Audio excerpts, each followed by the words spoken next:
आपका भी 38 साइज का ब्लाउज सामने से खींचता है या कंधे बार-बार गिरते हैं, अक्सर हम सही तरीके से कर लेते हैं, लेकिन फिटिंग के समय हम 4 से 5 ऐसी गलतियां कर देते हैं, इससे पूरा ब्लाउज ही खराब हो जाता है। आज की वीडियो में मैं आपके लिए ये गलतियां भी बताऊंगी और उन्हें ठीक करने का सबसे आसान तरीका भी मैं आपके साथ शेयर करने वाली हूँ। हम 4 से 5 मिस्टेक कर देते हैं, जिससे हमारे ब्लाउज की फिटिंग बिल्कुल खराब हो जाती है।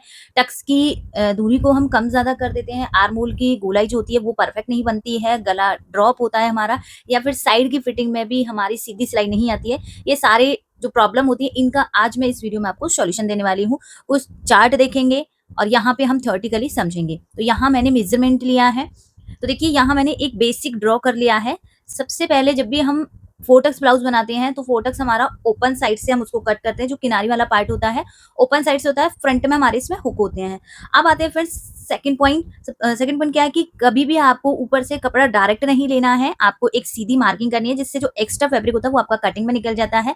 फिर आप सीधी मार्किंग जो करोगे वहां से आप इंच टेप रखोगे। अब यहाँ बिगनर क्या गलती कर देते हैं, फोटक्स ब्लाउज समझते हैं कि बहुत ईजी है, लेकिन इसमें बहुत ज्यादा दिक्कतें भी हमारी इसी ब्लाउज में आती हैं। लेंथ में बहुत ज्यादा यहाँ पे दिक्कत हो जाती है, क्योंकि प्रॉपर हम लेंथ लेते हैं, जैसे हमने बॉडी पे मेजरमेंट लिया है उसमें हम मार्जिन का लेकर लेंथ ले लेते हैं, लेकिन जब स्टिच होने के बाद बॉडी पे ब्लाउज आता है तो उसकी लेंथ छोटी हो जाती है। उसका क्या रीजन है, क्योंकि देखो हम इसमें 4 टक्स डालते हैं। 4 टक्स जैसे ही डालेंगे तो जो टक्स का फैब्रिक जो आ रहा है उससे पफ बन रहा है, जो पफ बनेगा जैसे ही पफ उठेगा तो यहाँ से लंबाई पर भी फर्क पड़ेगा। तो जब भी आप 4 टक्स ब्लाउज बनाओगे, जितनी भी आपकी रेडी लेंथ है, जैसे मेरी यहाँ पे टोटल लंबाई है 14.5 में आपको 1 इंच प्लस करना है मार्जिन का, हाफ इंच ऊपर जाता है, हाफ इंच आपका नीचे जाएगा, एंड 1 इंच आपको एक्स्ट्रा लेना है ओनली फ्रंट पार्ट में। बैक पार्ट में सिर्फ आप 1 इंच मार्जिन वाला ही लोगे, लेकिन फ्रंट वाले पार्ट में आपको यहाँ पे 1 इंच और एक्स्ट्रा लेना है। ये हमारा होता है पफ लूजिंग के लिए, क्योंकि फ्रंट में हमारा पफ आता है वो लूज होता है, तो उससे हमारी लेंथ यहाँ पे कम होती है। लेंथ कम ना हो उससे पहले हमें यहाँ पे एक्स्ट्रा लूजिंग के लिए यहाँ पे 1 इंच का मार्जिन लेना है। सेम ऐसे ही आप जब 4 टक्स विद बेल्ट का बनाते हो तो उसमें भी एक्स्ट्रा में आपको 1 इंच लेना है। सबसे पहले हमने लेंथ की मार्किंग की। आते हैं हमारा आर्म होल। आर्म होल हम कैसे लेते हैं, देखो आर्म होल अगर आपके दोनों नेक छोटे हैं तो आपका सेम कट हो सकता है, दोनों नेक आपके डीप हैं तो आपका सेम कट होगा, लेकिन डिफरेंस कहाँ होता है कि जहां आपका एक नेक छोटा हो, एक नेक आपका बड़ा हो। मान लीजिए यहाँ मेरा जो फ्रंट का नेक है वो 7 इंच में है, एंड जो हमारा बैक का नेक है वो हमारा यहाँ पे 10 इंच है। अब एक तो हमारा डीप में जा रहा है, एक हमारा कम डीप है, तो फ्रंट का आर्म होल और शोल्डर अलग तरीके से कट होगा, बैक का आर्म होल और शोल्डर अलग तरीके से कट होगा। यहाँ भी बहुत लोगों ने मेरे से क्वेश्चन किया है कि मैम जैसे ही हम आर्म होल को अलग अलग कट करते हैं तो पीछे का पार्ट छोटा हो जाता है, फ्रंट का पार्ट हमारा आर्म होल की गहराई बड़ी हो जाती है। तो इसमें आपको क्या देखना है, इसमें आपको आर्म होल की गोलाई देखनी है, जहां बिगनर बहुत गलती कर देते हैं आर्म होल की शेप देने में। तो अगर आपका ये केस हो रहा है कि पीछे का छोटा हो रहा है आगे का बड़ा हो रहा है, तो आपको वहां पे फ्रंट क्रॉस और बैक क्रॉस को फोकस करना है, एंड वहां पे आपकी जो बैक की आर्म होल की गोलाई होती है वो आपको खड़ी शेप में देनी होती है। जैसे आप खड़ी शेप में दोगे तो दोनों आर्म होल आपके प्रॉपर बनेंगे, भले ही आपने नेक के अकॉर्डिंग उनको छोटा बड़ा कट किया हो।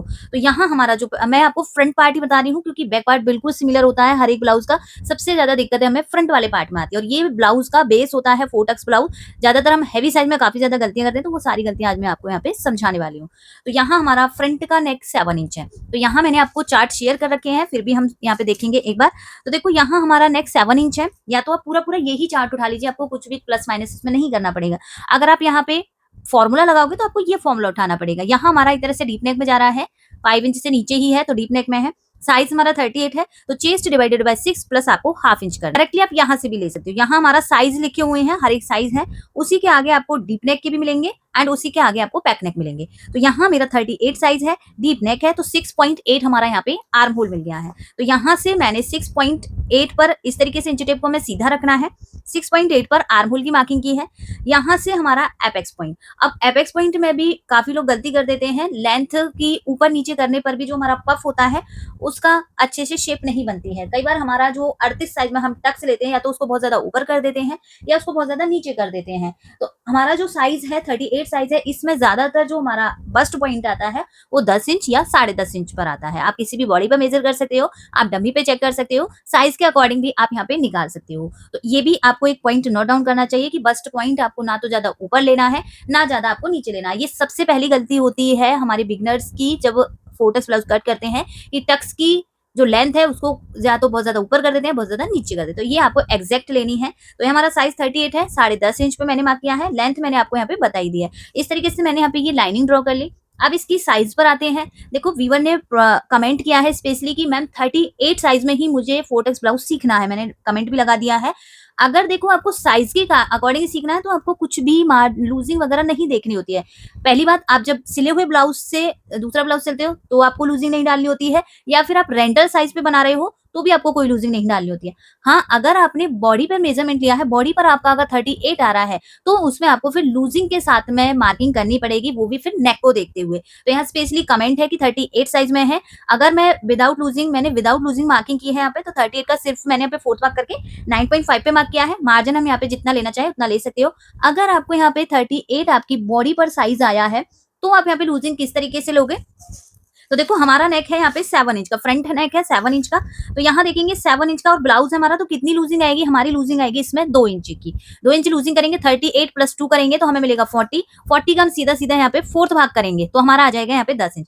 तो जो हमने यहाँ पे 2 इंच प्लस किया है उसका फोर्थ भाग जो निकल के आया वो हाफ इंच आएगा। तो कहने का मतलब है अगर आप बॉडी से ले रहे हो तो आपको यहाँ पे हाफ इंच प्लस करना पड़ेगा लूजिंग का। अगर आप रेंटल साइज या सिले हुए ब्लाउज से बना रहे हो 38 साइज में तो आप डायरेक्ट फोर्थ भाग करके यहाँ पे मार्किंग करोगे। ये हमारा हो जाता है चेस्ट। एंड ये यहाँ भी एक प्रॉब्लम और होती है कि यहाँ की जो मार्किंग हम करते हैं वो हम फुल बस्ट के अकॉर्डिंग लगाते हैं या फिर हम अपर बस्ट के अकॉर्डिंग लगाते हैं। तो देखो मार्किंग आप यहाँ पे फुल बस्ट के अकॉर्डिंग ही लगाओगे, क्योंकि अगर आप यहाँ पे अपर बस्ट के अकॉर्डिंग लगाओगे तो आपकी ये लाइन है बहुत ज्यादा टेढ़ी मेढ़ी हो जाएगी, ब्लाउज की फिटिंग बिल्कुल खराब हो जाएगी, यहाँ से बहुत ज्यादा टाइट हो जाएगा, यहाँ आपका कपड़ा फूल जाएगा, फिर आपको यहाँ पे वेस्ट में फिर उसको फिटिंग देनी पड़ेगी। तो ये गलती भी आपको नहीं करनी है, आपको फुल बस्ट के अकॉर्डिंग ही यहाँ पे मार्किंग करनी है। जो भी आपका फुल बस्ट में और आपका अपर बस्ट में डिफरेंस जो होता है, इन दोनों का जो डिफरेंस होता है वो हमारी आर्म होल की टक्स में निकल जाता है। तो यही तरीका होता है कि साइज के अकॉर्डिंग हम यहाँ पे टक्स उठाते हैं, जो टक्स आता है वो आर्म होल में निकलता है उसका हाफ, जो भी निकलेगा वो आपकी ये वाला जो डिफरेंस है उसको यहाँ पे वो कवर करता है। तो ये पॉइंट आपको याद रखना है, फुल बस्ट के अकॉर्डिंग ही आपको यहाँ की भी और यहाँ की भी मार्किंग करनी है। आते हैं फ्रेंड्स हम यहाँ पे वेस्ट पर। अब देखो वेस्ट में हमें सबसे ज्यादा दिक्कत होती है टक्स लेने में, कि 4 टक्स ब्लाउज में हम यहाँ पे टक्स आखिर कितना ले, क्योंकि 4 डार्ट है, सिंगल टक्स का आप इजी बना सकते हो, डबल टक्स का बना सकते हो, 3 टक्स का बना, 4 टक्स में यहाँ बड़ी डार्ट हो गई तो भी फिटिंग खराब है, छोटी डार्ट हो गई तो भी फिटिंग खराब है। तो यहाँ देखिए पहले तो हमारी जो वेस्ट है, जो हमारी कमर है वो 34 है, इसका हमने फोर्थ मार्क किया, हमें मिला यहाँ पे 8.5। अब यहाँ पे टक्स देखेंगे, देखो सबसे पहले और वेस्ट का अगर मैं यहाँ पे डिफरेंस आपको समझाऊं तो इसका जो डिफरेंस आ रहा है सिर्फ 4 इंच आ रहा है, साइज हमारा थोड़ा स्टैंडर्ड से 2 इंच एक्स्ट्रा है। अगर मैं यहाँ पे सीधी सीधी 4 इंच है तो 2 इंच की डाट इधर भी इधर आएगी हमारी और 2 इंच की डाट हमारी इधर आएगी। क्या ये साइज में 2 इंच की डाट काफी रहेगी? कहीं ना कहीं हमारा कपड़ा का जो लूजिंग होती है वो रह जाएगी। तो इसके लिए आपको यहाँ पे जो मैंने चार्ट आपको दे रखा है, ये ही चार्ट आपको यहाँ पे अप्लाई करना है। 36 से ऊपर जो भी आप यहाँ पे वेस्ट डाट लोगे वो आप ये चार्ट के अकॉर्डिंग लोगे, क्योंकि उसमें डिफरेंस आपका कम होता जाता है, जैसे जैसे साइज बढ़ता है तो डिफरेंस भी वहाँ पे आपका कम हो जाता है। तो यहाँ मेरा साइज 38 है। अब आप इस चार्ट में देखोगे कि 3 इंच की यहाँ पे डाट आ रही है, कहाँ हमारी 2 इंच की आ रही है, अब चार्ट में हमारी 3 इंच की आ रही है। तो 3 इंच की डाट हम कैसे लेंगे यहाँ से, देखो 3 इंच की जब हम 4 टक्स बनाते हैं तो जो भी हमारी वेस्ट डाट आती है, जैसे 3 इंच आया, इसमें से हाफ इंच की डाट हमारी साइड फिटिंग में शिफ्ट हो जाती है। हमें किसी भी साइज का आप उठा लीजिए, जितनी भी वेस्ट डाट रहेगी उसमें से आपकी हाफ इंची की डाट आपकी साइड फिटिंग में जाएगी। तो 0.5 तो हमारी यहाँ चली गई, आप 0.5 भी यहाँ पे कर सकते हो, सिर्फ आप यहाँ पे 0.75 भी कर सकते हो। ये जो साइड फिटिंग टक्स होती है हमारी हाफ इंच से लेके पौना इंच तक की ये डाट होती है। हमारा बचा 2.5। अगर आपने पूरा पौना इंच लिया है यहाँ से तो यहाँ हमारा रह जाएगा, देखो 3 इंच में से हम यहाँ से पौना इंच माइनस कर देंगे तो हमारा यहाँ पे 2.25 रह जाएगा। पूरी पूरी भी डाल सकते हो। तो यहाँ से हम 2.25 पे ये मार्किंग की। इस तरीके से फ्रेंड्स हमारी वेस्ट की जो डाट होती है वो हाफ इंच या पौना इंच हम यहाँ शिफ्ट कर देते हैं, जो भी रहता है वो हम यहाँ लेते हैं। ये टक्स का आपको समझ में आया। अब आते हैं फ्रेंड्स हम आर्म होल। जो बिगिनर्स का सेकंड मिस्टेक होती है, आर्म होल की गोलाई प्रॉपर नहीं ले पाते हैं, जो हम हाफ इंच अंदर की साइड लेते हैं वो हम कैसे लेते हैं। अब देखो इसमें हमारा नेक है 7 इंच का। अब 7 इंच का नेक है तो शोल्डर भी हमें यहाँ से माइनस करना पड़ेगा। 7 इंच के नेक में हमारा जो शोल्डर माइनस होगा, पूरे शोल्डर में से 1 इंच हमें माइनस करना है। तो यहाँ हमारा जो शोल्डर है वो 14.5 है, उसका हाफ आएगा हमारा 7.25। इसमें से अब हमें यहाँ से 1 इंच माइनस कर देना है। तो ये हो गया हमारा यहाँ पे शोल्डर। नेक के अकॉर्डिंग ही आप यहाँ पे माइनस करोगे। शोल्डर हो गया। अब जितना भी आपका यहाँ आया है अपर बस्ट पर भी आपको इतनी पर ही मार्किंग करनी है, 6.25 पर। ये लाइन को हम यहाँ से सीधा ड्रॉ करेंगे। ये हो गया। अब जब भी हम फ्रंट की मार्किंग करते हैं आर्म होल की, तो जो भी हमारा आर्म होल मिलता है इसका हम यहाँ से सेंटर निकालते हैं। कोई भी साइज होगा, साइज के अकॉर्डिंग आपको आर्म होल मिलेगा, स्ट्रेट लाइन आपको ड्रॉ करनी है, उसका आपको सेंटर निकालना है। अब यहाँ आपने अगर फ्रंट क्रॉस नहीं भी लिया है, बैक क्रॉस नहीं लिया है, कोई भी टेंशन लेने की आपको जरूरत नहीं है। आपको क्या करना है, अगर आपका नेक यहाँ पे डीप में जा रहा है, जिस तरीके से आप मार्किंग कर रहे हो डीप में नेक है, तो ½ इंच आप सीधा सीधा अंदर की साइड मार्किंग कर दीजिए। अगर आपका यहाँ पे नेक छोटा नेक है, मतलब 4 इंच है या उससे भी छोटा है, बिल्कुल पैक नेक में जा रहा है, तो आप यहाँ पे पौना इंच अंदर कर दीजिए। सिर्फ 2 ही मार्किंग होती है, तो ½ इंच आप अंदर जा सकते हो या फिर आप पौना इंच अंदर जा सकते हो। तो हमारा यहाँ पे नेक डीप में है, तो यहाँ मैंने ½ इंच पे ये मार्किंग की है। ½ इंच जो भी मार्क आया है, शोल्डर पॉइंट और ये ½ इंच वाले मार्क को हमें यहाँ पे इस तरीके से मिला देना है। फ्रेंड्स, ये हमारा फ्रंट हो जाता है और जो ये पॉइंट होता है ये हमारा बैक हो जाता है। अब यहाँ हमारा पूरा पूरा शोल्डर कितना था, 14.5, उसका हमने हाफ कितना किया था, 7.25। तो ये जो भी अब आप बैक की आर्म होल की गोलाई करोगे, वो आपका जो ये वाली लाइन है फ्रेंड्स, यहीं से आपकी जानी चाहिए। अब जैसे मैं ये लाइन को भी यहाँ से सीधा ड्रॉ करूं, ये मैं थोड़ा डॉटेड में करूंगी ताकि आपको अच्छे से समझ में आए।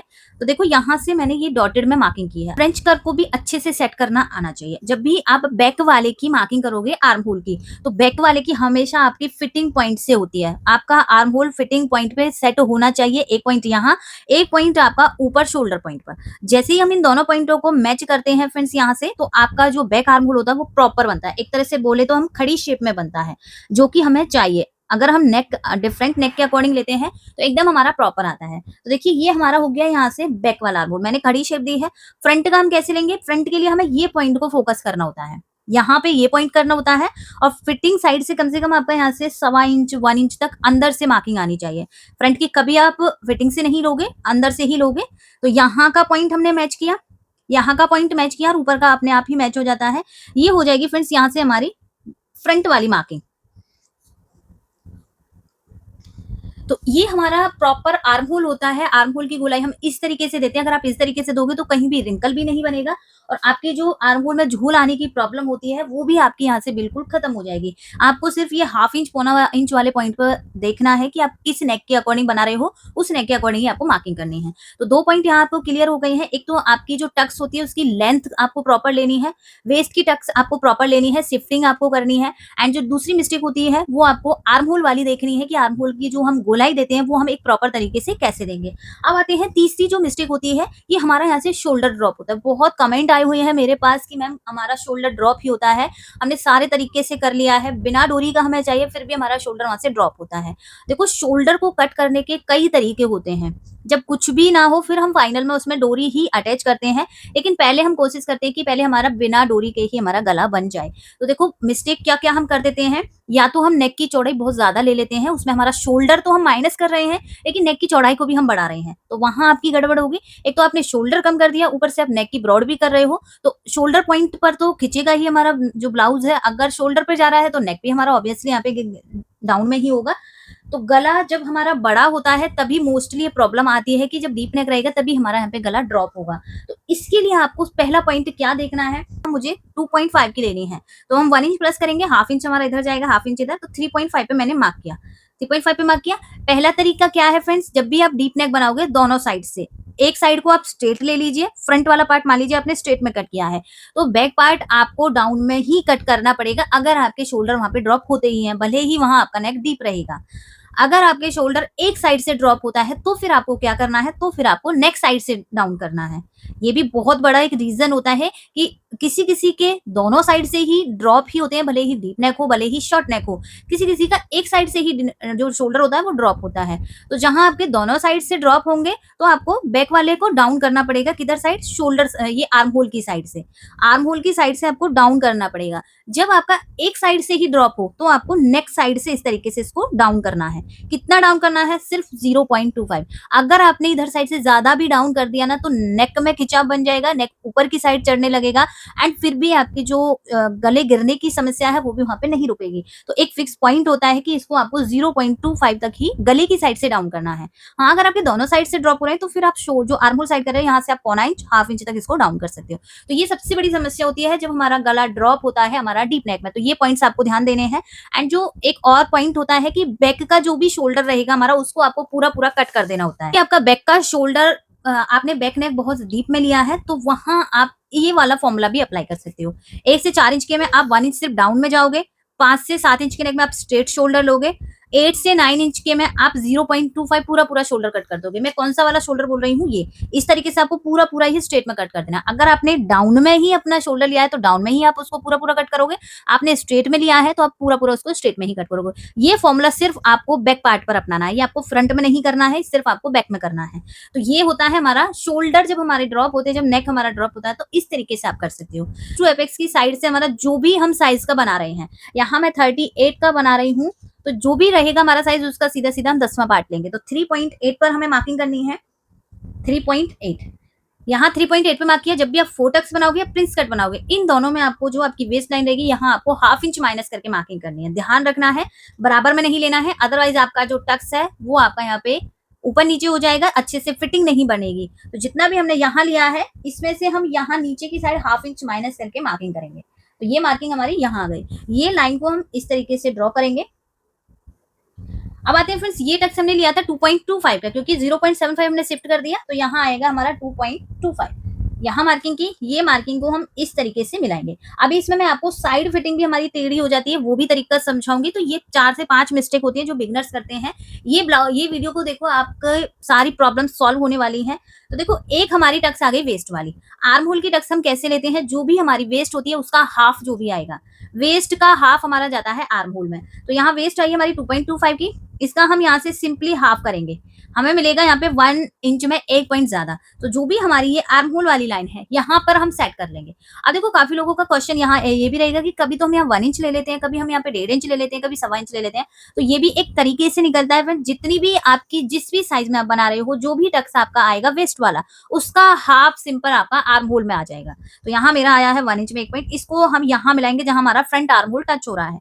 ये पॉइंट हमें जैसे ही मिलेगा, सभी मार्किंग 4 टक्स ब्लाउज में आपको सभी मार्किंग एपेक्स पॉइंट को देखते हुए ही करनी है। तो यहाँ से हम एपेक्स पॉइंट को शो करेंगे, देखेंगे, एंड ये पॉइंट पर हम मैच करेंगे और इस तरीके से हम ये लाइन को इस तरीके से ड्रॉ करेंगे। पूरा नीचे तक नहीं मिलाएंगे, आपको थोड़ा गैप छोड़ देना है क्योंकि इसमें पफ बनता है हमारा। तो ये हो गई हमारी आर्म होल वाली। अब ये कितनी डलेगी फ्रेंड्स, हमारी जितनी भी हमारी आई थी, जैसे हमारी 1 इंच आई थी, 1 इंच में 1 पॉइंट, इसका हम हाफ कर देंगे तो दोनों साइड्स पे डल जाएगी हमारी। ½ इंच हमारी एक साइड पर आएगी, ½ इंच हमारी दूसरी साइड पर आएगी। अब इसकी दूरी हम कैसे पता करें कि आर्म होल की जो ये टक्स होती है इसकी दूरी हम कैसे लें। तो देखो, इससे पहले हमें साइड फिटिंग वाली देखनी है। साइड फिटिंग वाली जो टक्स होती है वो हमारी जो एपेक्स पॉइंट वाली लाइन होती है, इससे कम से कम हमें 1.5 से 2 इंच नीचे लेना होता है। अगर आप 40 तक का साइज बना रहे हो तो आप यहाँ पे 1.5 इंच नीचे लोगे। अगर आप 40 से प्लस बना रहे हो तो आप यहाँ पे सीधा 2 इंच की यहाँ पे मार्किंग करोगे। साइड फिटिंग में दिक्कत इसी टक्स से आती है, कभी हमारी जो साइड फिटिंग होती है वो टेढ़ी हो जाती है सिर्फ इसी टक्स की वजह से। तो वो मैं आपको समझाऊंगी कैसे आपको करना है। देखिए, ये भी पॉइंट को आपको एपेक्स पॉइंट से देखना है, यहाँ आपको स्केल सेट कर लेना है। अब ये पॉइंट को आपको मैच करना है, इस तरीके से हमें ये भी ड्रॉ कर लेना है। एक ये टक्स हो गई। फ्रंट सेंटर वाली आते हैं। फ्रंट सेंटर वाली देखो, आप ये सीधी भी ले सकते हो या इससे आप ½ से 0.25 इंच इसको नीचे भी यहाँ पे मार्किंग कर सकते हो। सीधी भी ले सकते हो, नीचे भी कर सकते हो। यहाँ से मैच करेंगे और पॉइंट को देखेंगे और इसको लाइन को हम यहाँ से ड्रॉ करेंगे इस तरीके से। तो ये चारों टक्स का जो डिस्टेंस होता है वो हमें इस तरीके से सेट करना होता है। ये मैंने 38 में बताया है। अब आप इसी तरीके से किसी भी साइज में बना सकते हो, कोई भी साइज ले लीजिए। आप यहाँ पे छोटा ले लीजिए, आप यहाँ पे बड़ा साइज ले लीजिए, पता चल गया हमारी कितनी चौड़ी आएगी। अब इनकी दूरी हम कितनी रखें और ये टक्स हमारी होनी कितनी चाहिए। तो अब आते हैं हम दूरी पर। देखो, जितनी भी हमारी ये वाली दूरी है, जितनी भी हमारी वेस्ट वाली की टक्स की दूरी आती है, इतनी ही हम साइड फिटिंग वाली की दूरी रखते हैं सेम। तो ये मेरी आ रही है 2.25 की। 2.25 पे मार्क किया। आपको कैसे चलना है, आपको इस तरीके से चलना है। वेस्ट से लेना है साइड फिटिंग, आपको arm hole and centre front, तो आपका एक सर्कल ड्रॉ हो जाएगा। अब जितनी भी साइड फिटिंग वाली हमें डिस्टेंस मिली है, इसमें हमें ½ इंच प्लस करके आर्म होल वाली डिस्टेंस लेनी है। तो 2.25 में हम ½ इंच प्लस करेंगे तो हमें मिलेगा 2.75। तो एपेक्स पॉइंट पर 2.75 को फिक्स करेंगे और यहाँ से हम ये मार्किंग को इस तरीके से मिलाएंगे। ये 38 साइज के अकॉर्डिंग आ रहा है। आपका यहाँ पे साइज 36 भी हो सकता है, आपका यहाँ पे साइज 40 भी हो सकता है। उसी के अकॉर्डिंग जो भी डार्ट आएगी वही से ही आपका ये डिस्टेंस भी मिलेगा और इस तरीके से आप मार्किंग करोगे। अब देखो, जो भी ये डिस्टेंस आया है, देखो पहले मैंने इससे इसको कंपेयर किया, साइड फिटिंग से आर्म होल को कंपेयर किया, आर्म होल से सेंटर फ्रंट को कंपेयर करेंगे। तो जितना भी आर्म होल वाला डिस्टेंस हमने लिया था, इसका जो भी हाफ आएगा, हमारा हाफ हो गया 1.25 में 1 पॉइंट ज्यादा। तो एपेक्स पॉइंट पर हम 1.25 1 पॉइंट ज्यादा पे ये फिक्स करेंगे और ये मार्किंग को हम यहाँ सेट करेंगे। तो देखिए, साइज के अकॉर्डिंग आपको ये एक कफ साइज मिल जाएगा और इतनी अच्छी फिटिंग आती है, आपको दोबारा इसमें सिलाई निकालने की भी जरूरत नहीं पड़ेगी और सिलाई लगाने की भी जरूरत नहीं पड़ेगी अगर आप इस तरीके से कटिंग करते हो। तो दूरी हमें पता चल गई। ये टक्स हमें पता चल गया, ये टक्स हमें पता चल गया। और ये भी हमने स्टार्टिंग में ही देख लिया है कि यहाँ से हमने जो डार्ट यहाँ शिफ्ट की है पूरी हमारी यहीं से जाएगी। तो ये वाला जो टक्स है ये हमारा 0.75 का आएगा फ्रेंड, और सेंटर फ्रंट वाला आप टक्स है वो 0.25 से 0.5 तक रख सकते हो। तो यहाँ हम 0.5 तक रखेंगे, तो 0.25 एक साइड, 0.25 दूसरी साइड पर हम मार्किंग करेंगे। बस यही हमारा ब्लाउज का बेस होता है अगर आपने ये टक्स को डालना सीख लिया। और बहुत ईजी है फ्रेंड्स, अगर आपको ये वीडियो एक बार में समझ ना आए तो आप दोबारा जरूर देखिएगा। टक्स का ही यहाँ सारा खेल होता है। अगर आपने किसी भी साइज में आपने टक्स लगाना सीख लिया तो आप हर किसी साइज में बना सकते हो। अब जो लास्ट हमारी मिस्टेक होती है कि साइड फिटिंग में सिलाई हमारी जो होती है टेढ़ी मेढ़ी हो जाती है, मतलब सिलाई एकदम सीधी नहीं आती है। तो इसका प्रॉब्लम क्या होता है, ये जो हम साइड की प्लेट डालते हैं इसी से हमारी वो दिक्कत बनती है। और कमर का या फिर चेस्ट का सही नाप ना लिया हो हमने, जब भी हम मेजरमेंट लेते हैं उसमें चेस्ट और वेस्ट का हमने सही मेजरमेंट ना लिया हो तब भी हमारी ये सिलाई टेढ़ी हो जाती है। तो इन दोनों को हमें कैसे सॉल्व करना है, पहले तो आपको ये टक्स देखना है। हमेशा जब भी आप टक्स डालोगे फोर टक्स में तो उनकी जो डायरेक्शन है वो आपको ऊपर की ही साइड लेनी है, मतलब नेक साइड पर लेना है। तो ये जैसे ही टक्स को मैं इस तरीके से देखो, अब भी ये लाइन आप सीधी देख रहे हो और आप यही गलती कर देते हो कि मार्किंग आपने कर ली, सिलाई मशीन पर गए हो, टक्स डाली और यही मार्किंग पर ही आप सिलाई भी डाल दोगे तो टेढ़ी हो जाती है। आपको कटिंग करते टाइम ही ये वाले टक्स को इस तरीके से सेट करना है। यहाँ से टक्स मैंने उठाया, इसकी डायरेक्शन ऊपर की, अब आप देखोगे फ्रेंड्स कितना हमारा यहाँ से टेढ़ी हो गई। आप लाइन देखोगे, देखो कहाँ हमारी यहाँ थी, अब ये इस तरीके से टेढ़ी हो गई। अब ये लाइन को हमें यहाँ पे मैच करना है, इस तरीके से हम ये लाइन को यहाँ से मैच करेंगे। जैसे ये टक्स हमारा डलेगा फ्रेंड, ये टक्स डलेगा यहाँ और ये टक्स डलेगा तो ये लाइन बिल्कुल सीधी हो जाएगी। तो यहाँ ये लाइन को हमें इस तरीके से सीधा करना है। अब मैंने ये मार्किंग हमारी यहाँ से आई है, अब मैं इसको ओपन करके दिखाऊंगी तो ये इस तरीके से हमारा चेंज हो जाता है, इतना टेढ़ापन हो जाता है हमारी साइड फिटिंग में। तो ये चीज का भी आपको यहाँ पे ध्यान देना है कि आप कैसे साइड की टक्स को डालने के बाद आप फिटिंग की मार्किंग करोगे तो आपकी एकदम सीधी आएगी। अभी आपको टेढ़ी दिख रही है लेकिन प्लेट डालने के बाद ये बिल्कुल सीधी हो जाती है। एंड आपको कमर का और चेस्ट का प्रॉपर मेजरमेंट लेना है, उससे भी आपकी साइड फिटिंग की जो सिलाई है वो टेढ़ी मेढ़ी नहीं होती है।